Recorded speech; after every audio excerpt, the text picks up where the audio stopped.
There is nothing wrong with your internet. Do not attempt to adjust your settings. We are controlling the podcast. We control the squealing and the screams. We can make your heart flutter, your eyes blur from tears, or sharpen your mind to crystal clarity. For the next hour, sit back. We are in control of what you hear.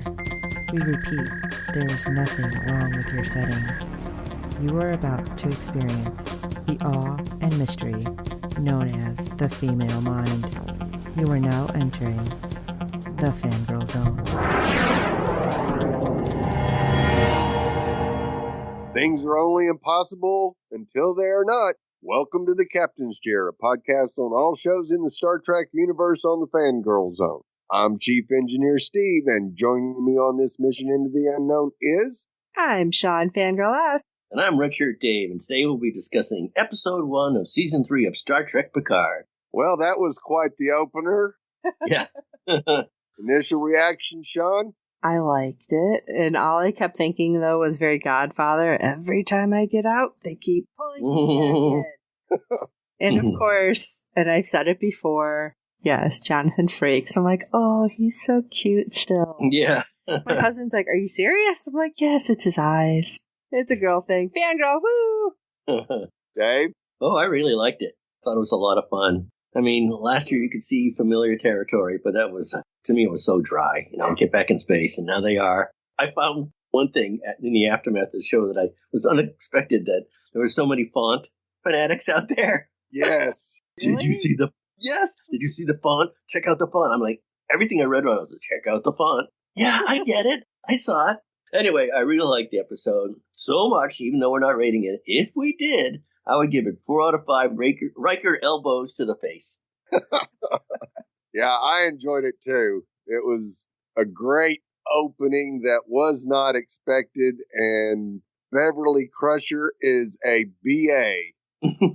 Crushing it. God. Yes, that was amazing to see her handle that phaser rifle and just go to town on those two baddies. Yeah. I have one thing to say, though. I did not realize, and apparently it was announced, and I just missed it, that it was the final season, final season for the series. Yes. Wait, what? No. Yep. It's like, seriously? How do I know when you don't know? And I'm like, but I want more. Yeah. Well, it seems like a lot of the cast want more, too. I think it was, what's the name of Beverly Crusher's real name? Gates McFadden.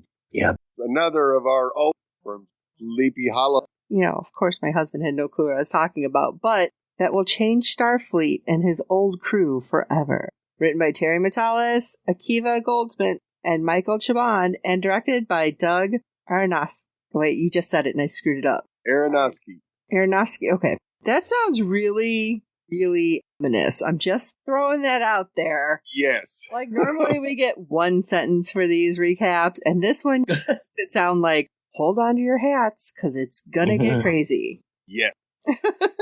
All right, who's up for going into the 25th century? Good. I want to go Okay. to the 4th and a half. Dodgers in the 24th and a half century. Overshots of a Nebula. I Don't Want to Set the World on Fire by the Ink Spot is a nice edition. I really liked it. One of those classic ones, a little before my time, I must say. Then we get an Earth-style vessel appears, the SS Helios the 12th. Helios is the ancient Greek personification of compassion and clemency. An angular alien spacecraft approaches.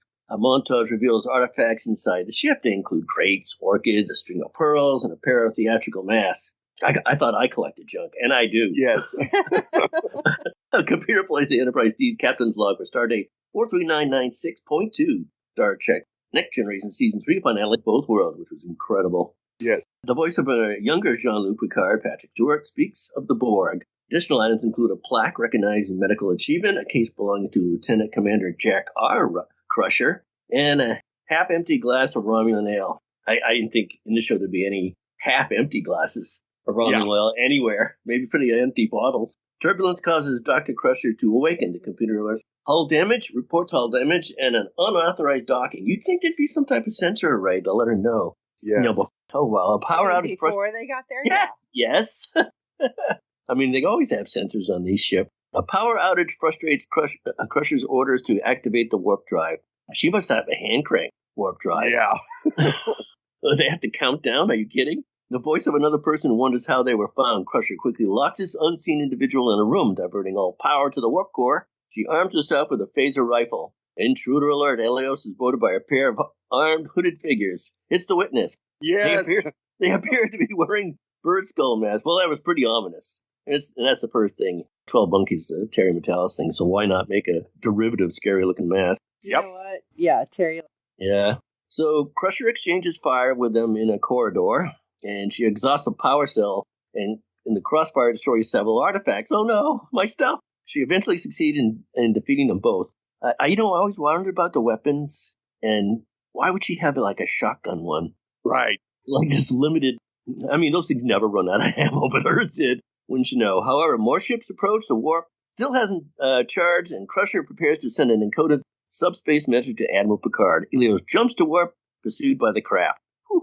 I love how it knocks off the one that had docked with them. It's kind of Right. Yeah, floats away. It's spins off, yeah. Maybe you could have used that in their warp. Who knows? But they'd probably track that too. But whatever. At Chateau Picard on Earth, Picard and Laris take in the painting of the Enterprise D that hangs in the office. I was like, oh. And thankfully, yes, something my husband actually recognized from the series. Right. A non-Star Trek person who's getting into this. So, hey, baby steps, right? Picard suggests giving the portrait to Commodore LaForge. What? LaForge is running the Fleet Museum. Laris subverts this effort. I love it. Do not touch. Yes. Picard is relocating to another planet with Laris. He's ready for retirement. You already know. It's like, really? Are you? Yes. Discussing the artifacts in his office, he holds the Resican flute from The Next Generation Season 5, The Inner Light. I swear that was much sooner than Season 5 that I read, but I can only imagine a million people watching the show going, the flute. Yes. Picard refers to the object as memories. He says he doesn't want to be defined by his past. Oh, and Laris gives him the eye right there. Right? Sure, you don't want your junk and collectibles as I look around my room and all of my collectibles right now. I am not a man who needs a legacy. Excuse me, I do believe we talked about this after the last 2 seasons. Right. So we'll see what kind of legacy. But Picard says, I want a new adventure. Later, Picard sits at his desk writing letters, and his attention is drawn by a sonic alert. The source is the comm badge packed away with his Enterprise D uniform. I do love that. He's like, computer, do you hear that? Yeah. Where's that coming from? How should I know? You're the computer.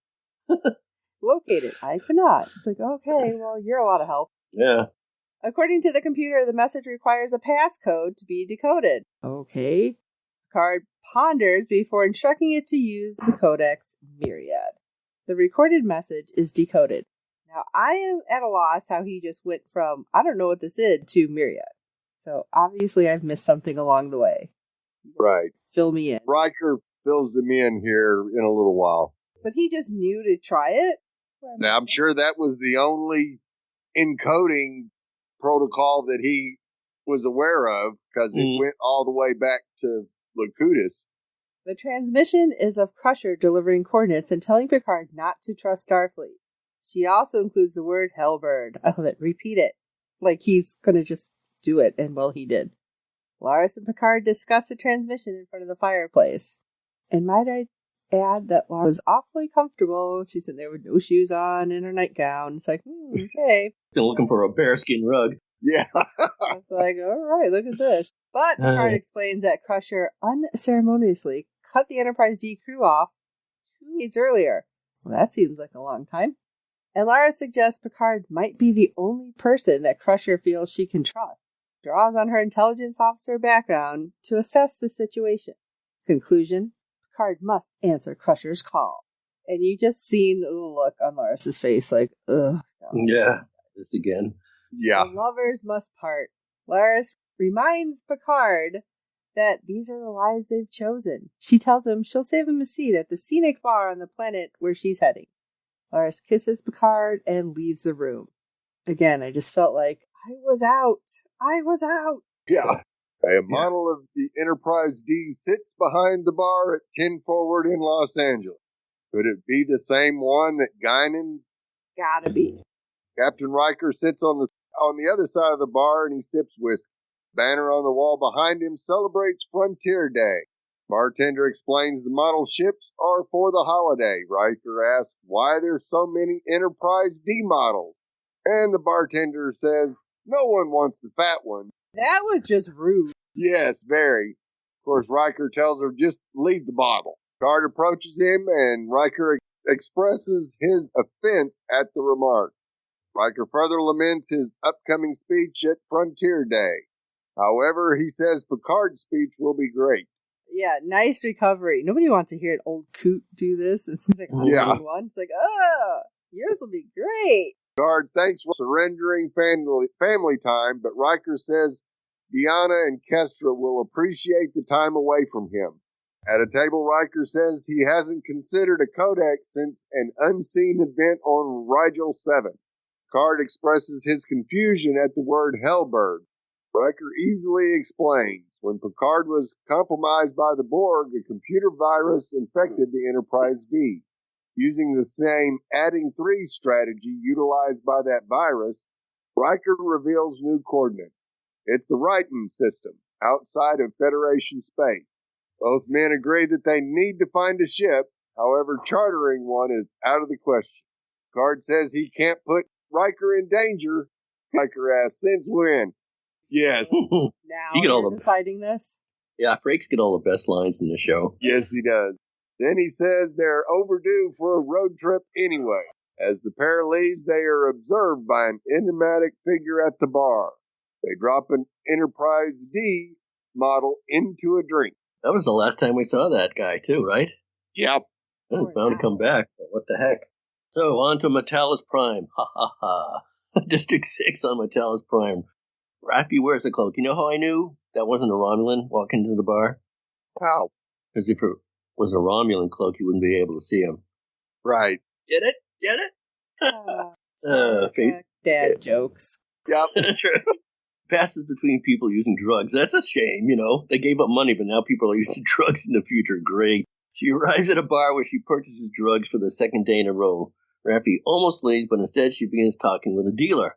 Raffi says he knows things. She acknowledges she's a bit strung out. Boy, she sure did look like it. Yeah. She says her girlfriend left her. And a lot of people just fell out of the chair on that one. And she started using drugs again. Furthermore, she said she's been kicked out of Starfleet. But she says she's heard enough things that could get her back in. My heart just dropped, though, when she said that. I'm like, oh, no. Right. Yeah, that created some buzz on Twitter, too. Are they really broken up? She brings up a weapon stolen from the Daystrom Institute off-site station, experimental quantum tunneling tech. She says she could be a weapon in the wrong hands, naturally. She says the info about the incident could get her back into Starfleet. Raffi offers a large sum of money for the information. The dealer accepts the money and says he's heard that something is going down with the Red Lady. Leaves and then pulls out a communicator from her cloak. Her demeanor changes as she files a Starfleet intelligence officer report. She requests a debriefing and more funding. For dropping the drugs she has purchased on the ground, she stares at them for several long moments. Yeah. Got worried. I did. No, you're doing so good. Don't do it. Yep, so right there with you. Were you guys prepared for that, or were you in the same boat, like thinking she slept? Oh, she was pretty convincing that she slept. I'm like, yeah. Damn it. Acting the hell out of that part. Yeah, there's two figures I felt badly for in this episode. It was Raffi and Seven. Yeah. But that she almost blew it, I thought, too, when all of a sudden money shows up and the Orion's like, where's all this money coming from? She had to think quick, like, this is the end of it. And then she has to get more. Yeah, this is my whole life savings. Yeah. The guy being suspicious. Fell for it. Yeah, sucker. But he kept, like, grabbing her arm, and, she had to play hurt, too. I'm like, lay you out. Good thing. Now we get to go back to Riker and Picard arriving by shuttlecraft to a space dock. Picard isn't sure about this plan, and Riker says it's less of a plan. Ruse. Oh, let's just go half-ass it. Got it. Yeah. They're high-ranking Starfleet officers, and they're claiming to be undertaking a routine inspection. Inside the station, the Shuttle docks with the USS Titan A, Riker's former ship. But it's no new refit. But it's the new refit, Neo Constitution class. The fleet is dispersing for exercises to prepare for Frontier Day. Riker says that Captain Shaw will need some convincing. But while Shaw may not be a friendly face, well, the first officer at least is. It's Commander 7 of 9. However, Shaw prefers that 7 use Commander Annika Hansen. It's like, I'll use whatever name I want. Shut up. Yeah. Yeah, right. And you. Definitely has a Borg thing. Oh my gosh, I was so ticked off. We'll get to that. Yeah. 7 welcomes them to the Titan. Picard and Riker play the part of the inspector as they walk past the assembled officers. I love how he stopped and fixes one of the Yeah. It's not straight. 7 tells Riker and Picard that Shaw couldn't greet them, but will join her. Yeah, really? You couldn't greet them? Yeah. Like I told Dave before you got on. Guy in the face. Riker Yeah, says, when he was Deacon, it was the same way. Oh, yeah, exactly. Oh, he's got a punchable face. Riker thinks this is terrific that he's not there, but 7 advises him to, lower. Wow, she said that dryly, too. Yes. On the bridge, Picard and Riker meet Sydney LaForge. I love it. It's like, is she okay? Yeah. Yeah. She was cheesing hard, staring at him. Riker brings up her nickname at Starfleet. Oh yeah, wasn't it Crash LaForge? Known for crashing. Wow, thanks, Riker. Thanks. Yeah, I guess he was never in charge of diplomacy. No. Picard instructs 7 to take the Titan A out of space dock. Once out, the ship prepares for warp. 7 informs Picard that informing engineering before jumping to warp 9.99 is no longer protocol. So, I got a question. Maybe Steve can remember this. What was it the Wrath of Khan ordered the Enterprise out and they scraped the side of the ship or whoever it was? Yes. Yeah, was that the Wrath of Khan? I think so, yes. Yeah, and then Bones is like, you want to take something? When we were watching it, Jason's like, they're not going to open the doors in time. It's like, Yeah, that was kind of close. Yes, it was. Well, Picard, Riker, and 7 arrive at dinner. However, Shaw has already begun eating. That blue meat. Yeah. Shaw explains that Picard's reputation extended so far into the room, he started already. Wow. Yeah, this is going to be great. Yeah, Picard offers him a bottle of wine. Shaw accepts it and then says he prefers another variety. Kick. Yeah. Then addresses Riker in order to insult the jazz music he purged from the Titan computer upon taking command. Oh, he messed around with his Walkman. Yeah. Shaw explains that he's not a fan of jazz because he likes structure and keeping tempo and time. Sounds just like Jellicoe. He further asserts that the Titan is in ship shape. Picard and Riker tell him that they know that. As such, the Titan will instead be going to a new location, the Righton system. Shaw notes it is at the edge of Federation space. Picard says they'll finish at Deep Space 4. Oops. But Shaw counters that DS4 has been shut down for a year. 7 corrects him, offering Deep Space 11. Picard cheerfully agrees, however, Shaw flatly states no. Shaw says he's commanded the Titan for 5 years and 36 missions. He didn't get here by changing course at the last second. Points out Picard is a retired admiral, and while Riker may be a captain, he has no chair. This guy's brutal. Got such an attitude. Yeah. Shaw says he loves reading about the exploits of the duo. However, he will be following his actual orders. 7 attempts to intervene, and Shaw says her loyalty lies with the ship, not with old friends, former ex-Borg. Oh, right there. I was like, oh, you need to get punched in the face. Time. Shaw leaves the room, putting the con in 7's hand. Over his shoulder, he offers an insincere apology for the short notice accommodations. As Riker and Picard leave, they wonder how they can rescue Crusher under these circumstances. Picard says short of mutiny, he isn't sure. 7 eavesdrops on the conversation. Ah, that attitude he had. Yes. Yeah, I didn't make any friends. So Yeah, he'll end up in the brig. Yeah, but this is my ship. And Not no more. Now you can command it from the brig, yeah. So aboard the La Serena, docked at Metallis Prime, Raffi watches holovids of her estranged grandchild. Her handler at Starfleet Intelligent contacts her via secure channel. However, he appeared via only text. Oh, you sneak. The handler denies Raffi's request for a face-to-face. This is kind of what they went through on Andor. Yeah. Star Wars crossover. Raffi says she's at the end of her rope. She further states that the handler has no idea how hard it is to be in this world. Her handler states they do know. They illustrate this by using details from Raffi's personal file, including her psych eval. Several details, including dishonorable discharge and substance abuse, are highlighted. The stolen weapon is an act of war. The handler surmises you are a warrior. The handler suspects an imminent attack. Raffi is ordered to find the Red Lady. Oh, That's when everyone went off their gourd by saying, well, the handler must be Worf, because he said warrior. Yeah. Yeah, I don't think so. No, me neither. Yeah, I kept trying to figure out who the heck it was, like board queen, but different. Like, what is going on? I have a tinfoil hat theory. We'll get to that in Easter eggs. I think Steve's supposed to remind me. Yes, but I will remind you. I always thought, like, must be coming back one more time. Yes. Like that. Next, we see the Titan and Warp, and Picard and Riker lie in bunk bed.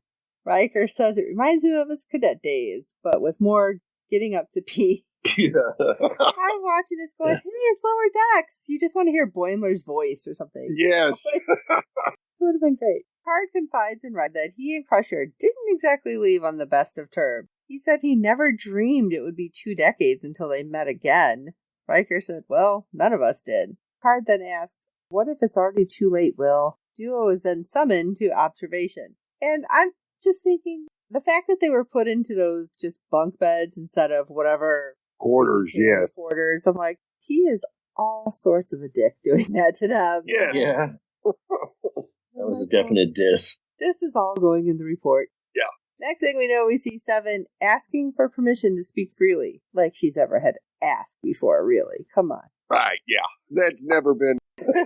Not her thing. No. She demands to know what they're doing on the Titan. Picard admits the truth to Seven. They didn't tell her, so she wouldn't appear compromised. And, well, they don't want to compromise her career either. Seven says Picard and Janeway convinced her to join Starfleet. She wanted to inspire others, but she questions how she can inspire when all she does is take shit from someone like Shaw. I have to hand it to Jerry Ryan for, like, shaking with anger. I mean, yeah, you could tell that. Yeah, that was definitely a button for her. Yeah.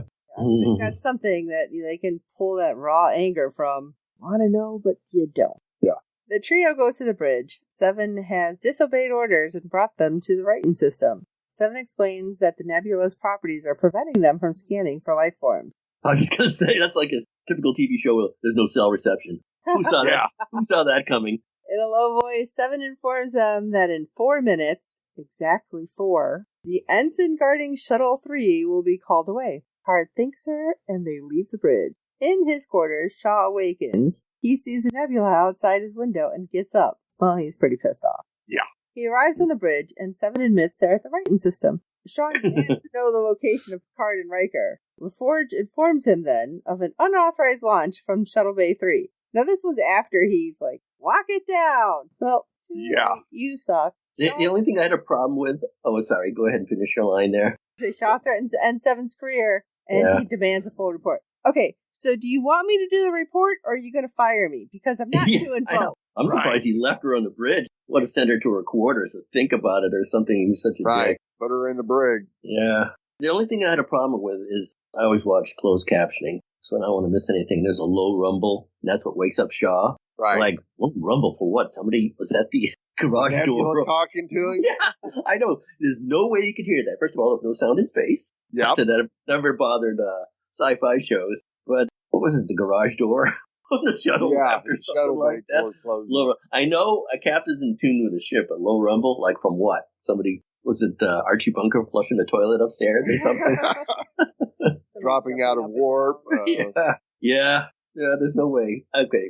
Nitpicking is over. La Serena, Raffi searches for the Red Lady. She asks the computer to show upcoming celebrations. She rules out the Bajoran Gratitude Festival and the Klingon Empire Union Day. However, she selects Frontier Day. This culminates in an image of a news report about the pre-Frontier Day recruitment drive. It features an image of a red statue and the headline, Rachel Garrett Statue Dedication Ceremony. Of course, Garrett was the captain of the Enterprise C, as seen in Next Generation Season 3's Yesterday's Enterprise. Thank you. I had no idea who she was.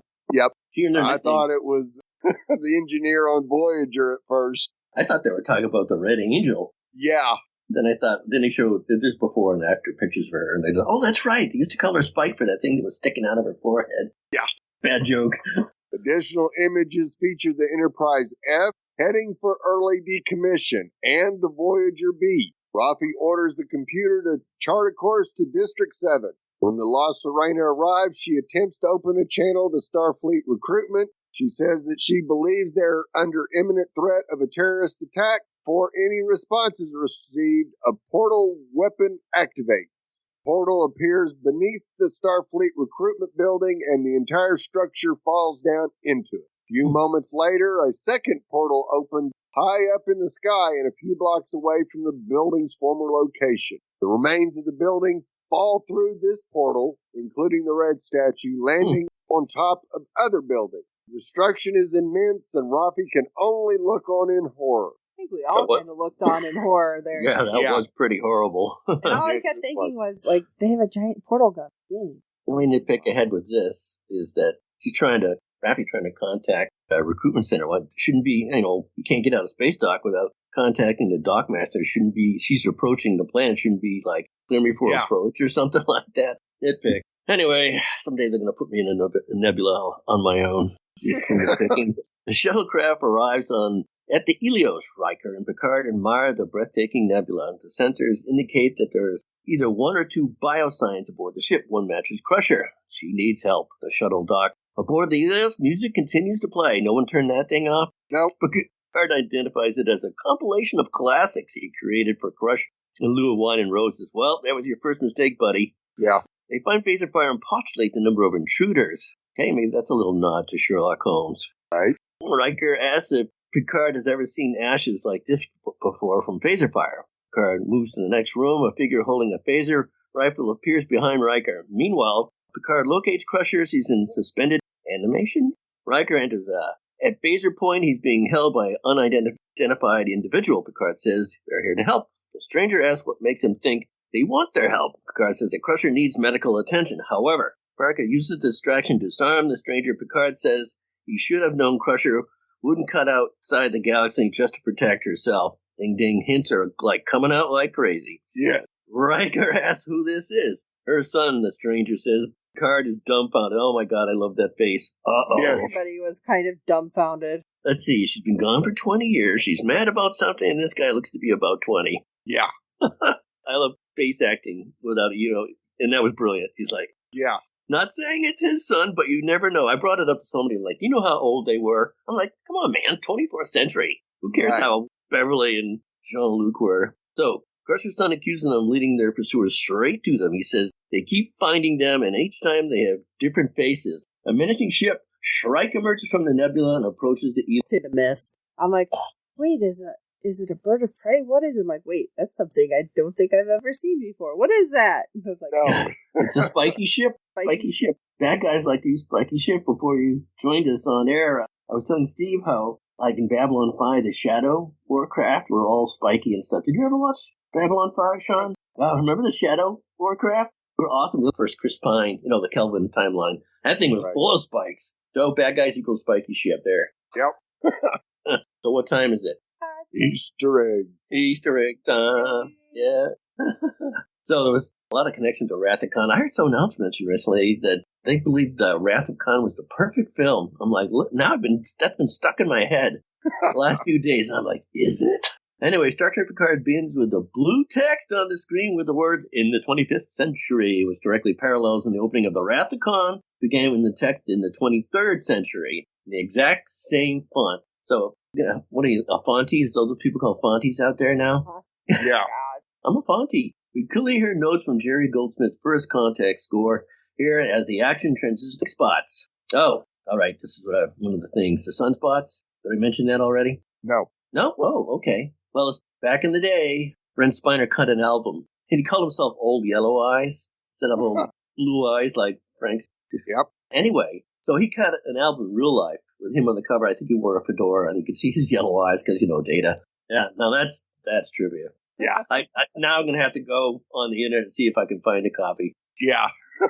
All 3 seasons of Picard have begun with old standards. Season 1 with Bing Crosby's Blue Skies, and Season 2 with Irma Thompson's Time is on My Side. So there you go, everyone. Another classic for you. Yep. And in the interior of the SS Helios gives us a slew of deep cut references all about Beverly Crusher. In less than a few seconds, we see Beverly's pearls from The Big Goodbye, flowers from Cause and Effect, drama, comedy mass, a reminder of Beverly's love of the theater, which references the nth degree, frame of mind, disaster, and a fistful of datas. There's also a very deep cut here about the award. It says Cora Corelli 5, Medical Away Team Honorary Citizens. This is a reference to a classified mission, which we never saw, that John Luke spoke of in the episode Allegiance. Boy, these guys dig deep. Yes. Funnily enough, in that episode featured a botched date between Beverly and an alien doppelganger posing as Picard. Ouch. And now he's not even real. Right. Oh, I'll never get over that. A closed container that seemed to have belonged to Beverly's late husband, Jack Crusher. Also, we get Picard's log from the Best of Both Worlds. And so what? A half glass of Romulan ale? You know you're on the run when you can't finish your glass of Romulan ale. That should be the first thing you get done. Just as Beverly wakes up to an impending attack, we hear Picard's captain's log from the Best of Both Worlds, specifically the references to hiding the Enterprise in a dust cloud. That's a Wrath of Khan type of thing, too. That foreshadows the fact by the end of the episode, Riker and Picard will head into a nebula. We catch a glimpse of some of the blue liquid on the table, which will also be a glass of that Romulan ale. You could, if you went out to the Hilton, you could buy a 6-pack of Romulan ale in Vegas. Honest to God, yeah. Bones first introduced us to Romulan ale and the Wrath of Khan, proving that the Enterprise doctors have a great taste in space booze in any generation. Space booze. Scotty was an expert. Space booze himself. Thing you're gonna tell me is we're gonna get booze from around every area. I mean, we already had Romulan ale. We had Chateau Picard, Solarian brandy. Yep. They didn't. Could have been just whiskey. What else are we gonna get? And that was all in just one episode. Come on, right? Get us all drunk. Just a drinker. The Next Generation. The title of this episode is pretty self-explanatory. But this is the first time that live-action Star Trek series since Enterprise ended in 2005 has actually displayed its episode title on screen and in quote. The music, here again, borrows from Jerry Goldsmith's First Contact score with a bit of Jeff Russo's title arrangement for the first 2 seasons of Picard. Lars and Jean-Luc are doing some spring cleaning at Chateau Picard at the top of the episode. As has been the case in previous seasons, we see several Easter eggs, including Picard's painting of the Enterprise D from his ready room. Who retrieved this from the wrecked saucer section from Yeah. He just beat it up. Yeah. The Reskin flute from Inner Light, the Promillion battle cruiser in a bottle from Booby Trap, a golden Enterprise D model, a huge Bajoran symbol, the Curlin Nicekos from The Chase. Again, who went back and got it from the Enterprise D? I mean, apparently rummaging through. Yeah. Maybe he sent scavengers. Who knows? It was Bosch. Bosch went on an archaeological dig. Yes. Riker and Picard talk about the celebration of Frontier Day, which commemorates 250 years of boldly going. I feel like Riker's really bored about that. Yeah. This is not the birthday of the Federation, which is actually a tiny bit younger than Starfleet. The Federation was founded in 2161. Wow, that's not that far off. I think we got a lot of ways to go before we get to that point, though. Which we saw in the final moments of the Enterprise episode. These are the voyages. But Starfleet predates the Federation by several decades. Picard, Season 3, takes place in roughly 2402 in the 25th century, which means Starfleet is celebrating something that happened during the first year of the NX-01 Enterprise in either 2151 or 2152. Rigel 7. Picard and Riker quibble about whether or not they got their comms compromised on Rigel 6 or Rigel 7. This doesn't reference any TNG episode we've seen. However, Rigel 7 is the planet that Enterprise had just left in the cage, and where Captain Pike had fought an alien giant in a ridiculous castle. It's basically the first strange new world in all of Trek canon. Yeah, great callback. Yes. Mtalis Prime and the Dockmaster. When we find Rafi undercover on a crime planet, it's called Mtalis Prime, named for showrunner Terry Matalas. Later in the episode, the voice of the Dockmaster who welcomes Picard and Riker to the Titan is the voice of Terry Matalas. Did you guys catch the Deep Space Nine model hanging from the ceiling? Or where it was? Yeah. No. I'm not going to watch again. In the Daystrom Institute, Rafi is obsessed with figuring out what was stolen from an off-site Daystrom station. This question will end up being one of the biggest MacGuffins in Picard Season 3, and even when you think you know what it is, you might be wrong. Anyway, word Daystrom comes from Dr. Richard Daystrom from the original series episode, The Ultimate Computer. In that episode, we learned that Daystrom designed most of the computers that Starfleet ships rely on. Picard Season 1, the Daystrom Institute on Earth was central to that season-long story and introduced the character of Dr. Jurati. At that time, B4's body, Data's twin brother from Nemesis, was stored at the Daystrom Institute. Blue skies. Yeah. So, we continue. When Rafi gets in touch with Starfleet intelligence, she busts out a classic flip-up communicator. The style feels closer to the Enterprise era than the original series, but it's a great moment, and you can get those, too. I really want one. Yeah. Why would Rafi use an outdated communicator? Well, maybe this is a 25th century equivalent to using a burner phone. I like it. Yep, works for me. Is this a good time to bring up the tinfoil hat theory, or are we getting to that? Might as well. I may have mentioned it before, Philippa Giorgio. And that you'd have to stretch time. We all know how everyone gets. I mean, Bones and Scotty were all on the next generation episodes, for cameos. Yep. And they were all almost pushing 200 years old. So could it be the evil Philippa Giorgio that's the handler? Or, and this is the tinfoil part, never did see where she got sent back to. No. From the future. So we have no idea where in the timeline she might. And I think it would be awesome if it would be revealed as the contact. I know everyone said probably Worf, because he said warrior. But I don't know. I think they teased us already that Worf is kind of a peacenik now. Yeah. Peacenik? Is that like a beatnik? Yeah. Yeah? Oh, you never heard of a peacenik? Oh, yeah. No, I have not. That was a real thing. Uh-oh, Yes, I just showed my age. Yeah.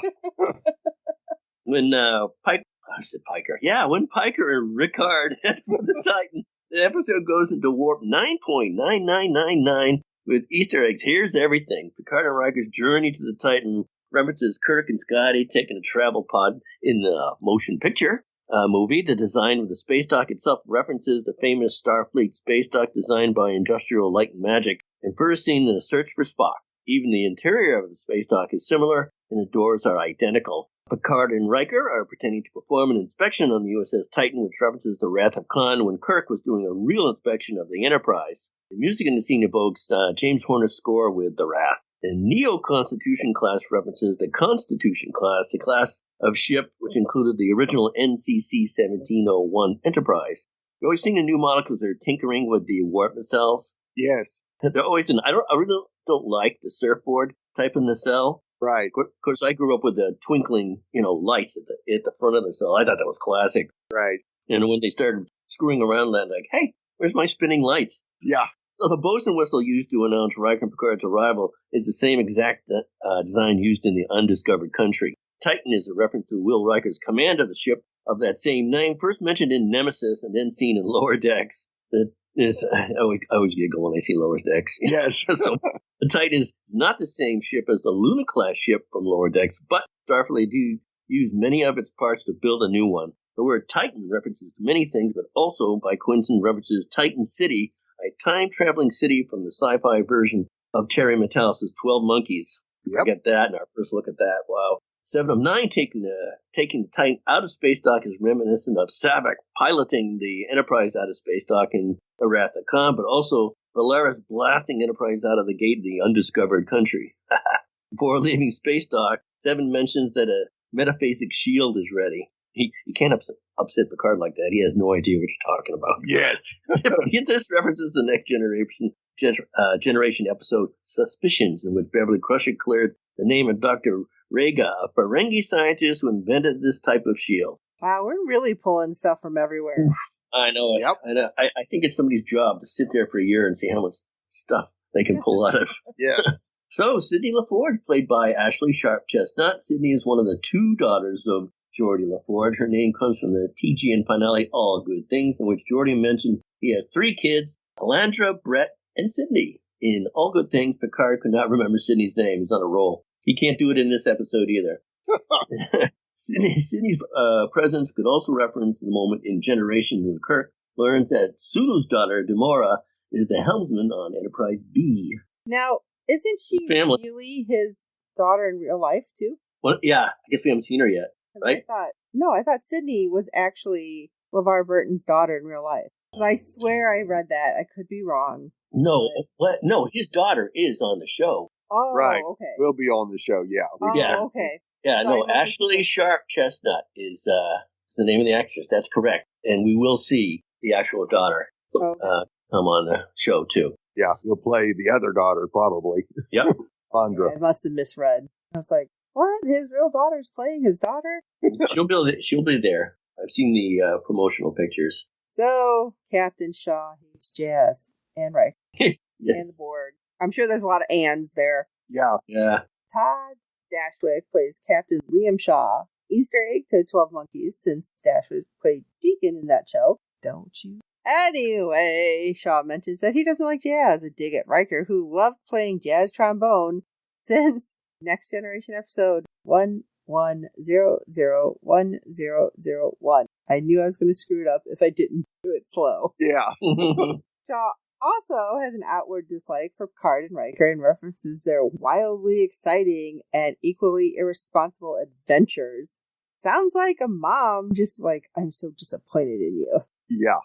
Yeah, you fight the Borg. It's like, yeah, you know what? You wouldn't have made it, buddy. Anyway, they could have referenced any number of things because, well, yeah, there was a lot. Though his quip about crash landing probably is a direct reference to the Enterprise D crashing on 3 in Generations. He's a jerk no matter what. See, Raffi. Research reveals a new Enterprise in Voyager. As Raffi frantically tries to figure out the meaning of the Red, calls up a screen of the upcoming holiday events. This includes the Gratitude Fest, which references a Bajoran Gratitude Festival, first introduced in Deep Space Nine episode Fascination. But if you pause the next screen Raffi looks at, you'll see, dun dun dun, a ship called Voyager 8. Enterprise F with text that says slated for early decommissioning. Yeah, you know what? I'm just seeing, the fleet coming together right now. Yep. The Red Lady turns out to be a statue of Captain Rachel Garnett. This references the Next Generation episode. Rachel Garrett. Oh, sorry. Rachel Garrett. My bad. This references the Next Generation episode, Yesterday's Enterprise, in which we learn that Rachel Garrett was the captain of the Enterprise C. You're just looking at your rings. And where Tasha gets her honorable death. Yeah. Final moments of this episode reveal that Beverly Crusher has another son. Dun dun. The daddy bee. We need a little more. Yes. The moment this is revealed references a similar flight in the Wrath. Similar fight. Right. The moment this is revealed references a similar fight in the Wrath, in which Kirk is fighting with Carol Marcus's son, David Marcus, and doesn't know it. Yeah. Both have that stunned look in their face, though. Huh? Yes.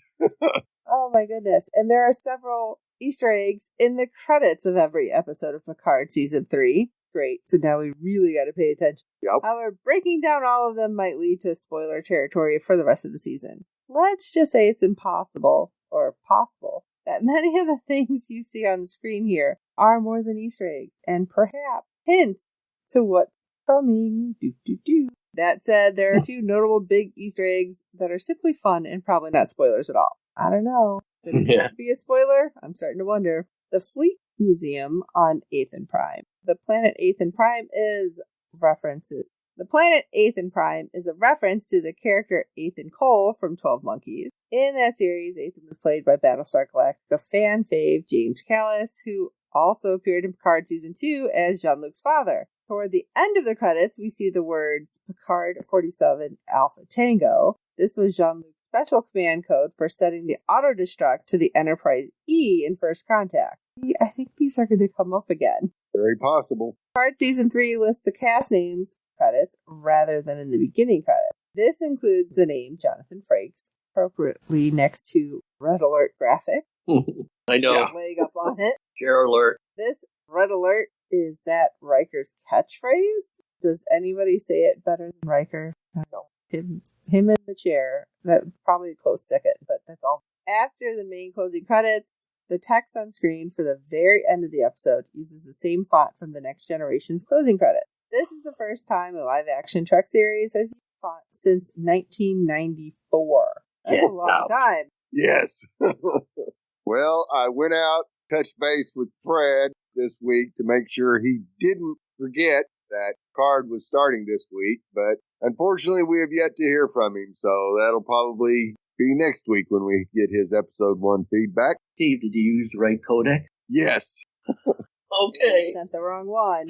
Yeah, he replied that he hadn't been hiding underneath a rock this season, so he was on top of it. Well, we'd love to hear your thoughts on each and every episode this season. Our deadline for feedback is 10 p.m. Eastern every Friday during the season. You can send your feedback via email or audio to contact us at fangirlzone.com. You can go to www.fangirlzone.com and click on the contacts link where you'll find all the ways to get a hold of us. And there are several ways to get a hold of us through social media. You can check us out on Twitter at SallierSteve, at @thereal_ID_Dave, and at Jetta528, or at FGZ Podcast. Please review and rate us on iTunes. Good ratings and reviews help other fans of the show find us, as there are a lot of Star Trek Picard podcasts out there. Are they close to the writing system like we are? No.